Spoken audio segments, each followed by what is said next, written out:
অন্তর্বর্তীকালীন সরকারের প্রধান ডক্টর মোহাম্মদ ইউনূস সাহেবকে আমি ধন্যবাদ জানাই যে জনগণের দাবি, মানুষের আকাঙ্ক্ষা, সেই আকাঙ্ক্ষাকে তিনি ধারণ করে তিনি রমজানের পূর্বেই নির্বাচন ঘোষণা করেছেন।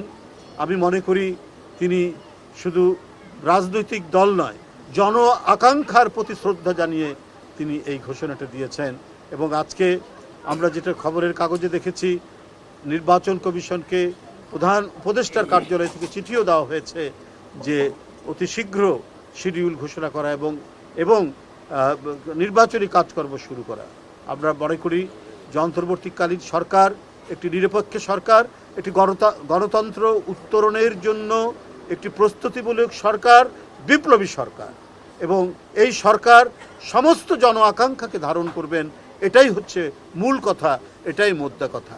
সেই কাজটি তিনি এখানে করেছেন, আমরা তার প্রতি শ্রদ্ধা জ্ঞাপন করছি এবং আমরা আশা করি এদেশের মানুষ অনেক দিন, প্রায় 16-17 বছর একটা অবাধ সুষ্ঠু নির্বাচনে যে ভোট দেবে, সেই ভোট তারা দিতে পারেনি।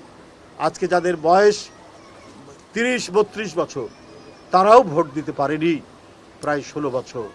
এমন এক ভয়াবহ দৈত্য দাবানল, মানে দৈত্যের যে অপকর্ম তৈরি হয়েছিল, এই অপকর্মে মানুষের সমস্ত সুকৃতি, মানুষের সমস্ত ভালো কাজ, এদেশের মানুষের সজ্জন মানুষরা তাদের নিরাপদে বসবাস করা, সেটা একেবারে ভুলে যেতে বসেছে।